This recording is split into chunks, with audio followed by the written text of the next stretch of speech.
Hello, my very dear Taurus. The song that I started hearing was from Florence and the Machine, The Dog Days Are Over. I don't know if you've ever heard it. It starts off very lilting and then there's very driving. And of course, you know, the expression the dog days are over basically is saying the difficult times are gone. But then it's followed up with the horses are coming, so you better run. It's not that you're running away from something. The horses, from what I've read, seem to represent the forces of change, the momentum for change, and that it's like keeping up with it, it's keeping up with change and the energy behind change. Now, I looked at the lyrics of the song because I didn't remember them. And what I'm feeling as I'm looking at the lyrics is apparently they can be translated in different ways. It can be about her getting out of an abusive relationship or getting over drug addiction. But what I really feel more, I don't feel like it has to be that specific. Excuse me.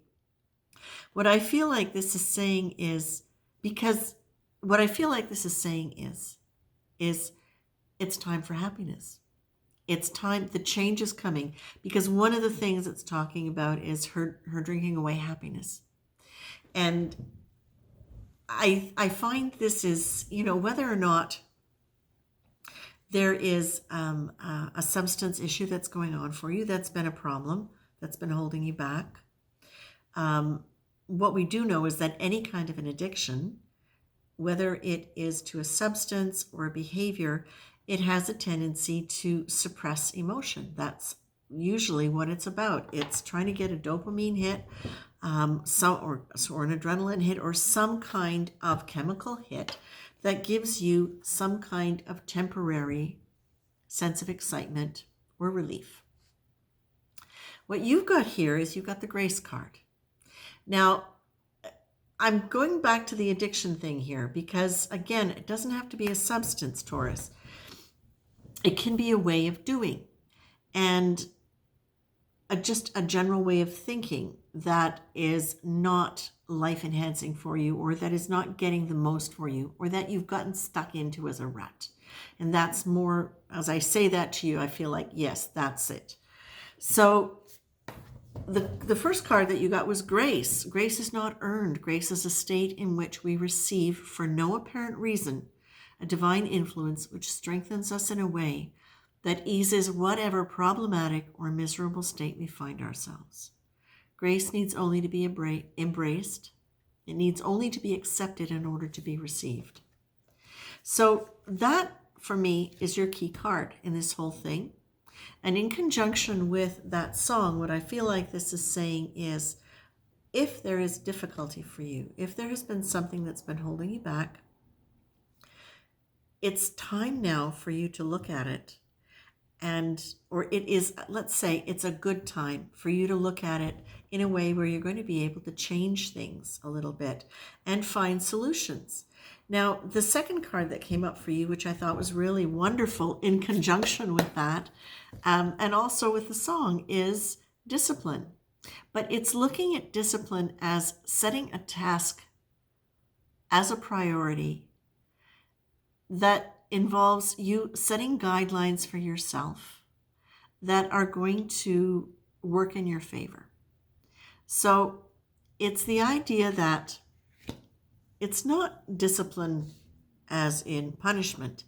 It's discipline as in, what can I do? Or what am I doing that I can change? And what can I do differently that realistically is going to put me into a place where I am well, where I get to be able to change, where I get to be able to take advantage of opportunities that are coming, that I get to be able to open up, that I get to drop any old thing about me that is holding me back from really having a wonderful and abundant life. The interesting thing too is then you also get the card. Oh, and there we go. Problem or solution. Do you want the problem? Do you want the solution? Now, this is the cool thing. You've also got shame and you've got can't and won't. And can't and won't for me is very much about childhood versus adulthood. Can't is the language of a child, won't is the language of an adult. And then you get the shame card as well. And shame is something that we usually refer to as an aberrant energy, an energy that you take on as a child that it's in contradiction to your divine self.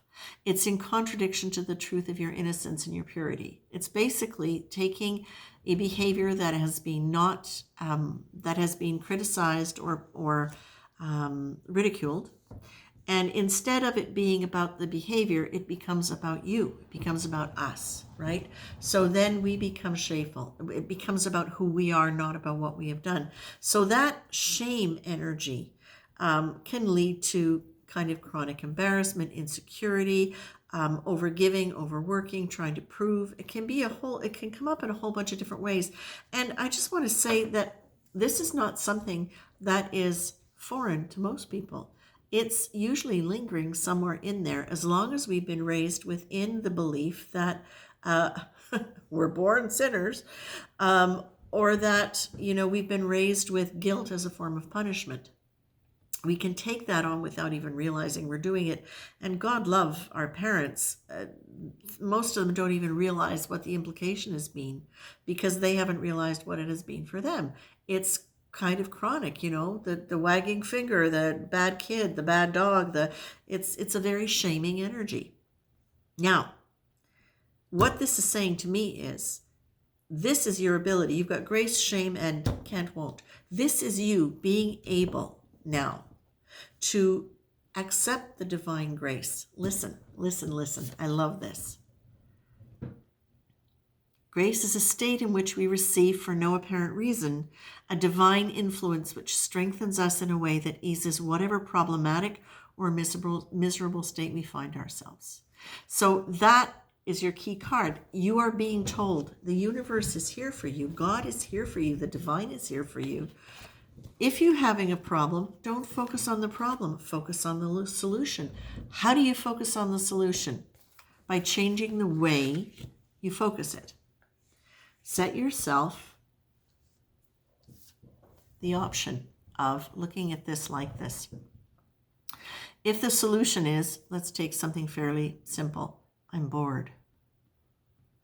I'm so bored. I don't know what life has to offer anymore. It's not interesting. It's not. Well, that's the problem. What's the solution? The solution is, I'm ready for an adventure. I'd like something good to happen. Yep, that's it. That's where I want to focus my energy. That's the solution to the boredom. Fulfillment, and I'm poor, I'm broke, I'm this. Well, what's the solution? The solution is the opposite. I'd like to be abundant. I'd like to be wealthy. I'd like to have this much money in the bank. I'd like to get rid of whatever story has been holding me back financially. Well, now that's the solution. So by doing that, by deliberately changing the way you focus on it, and by remembering the discipline card, by reinforcing that because you know it's good for you, by really choosing to say, yes, this is important and this will make a difference, and so I am going to do it. I'm committing to do that to myself. What you get to do is you get to embrace that, wrap this whole thing up in grace, wrap this whole transition and this movement towards solutions and better everything for you in grace, in the hands of grace.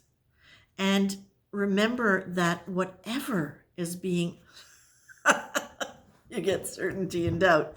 You don't need to know exactly what the answer is. You just need to know the generic solution, which is the opposite to the problem. And think of it more in terms of energy rather than specific thing. So it can be, I'm bored because I don't have a hobby. I don't worry about whether or not you've got a hobby. Focus on to get a handle of it, to get a feel for it, the feeling of, what does it mean that you don't have a hobby? It's this sense, perhaps isolation, not being connected, whatever it is. So then your solution is connection. That's what I want. I want connection. That's it. Okay. And there you move for that. And then you stay open to grace. Discipline yourself to stay focused on solution, not problem. And get ready because the horses are coming. It's that trusting, it's that believing, it's that leaning into. There's nothing that has to hold you back. You don't have to know exactly where it's going. You can move forward.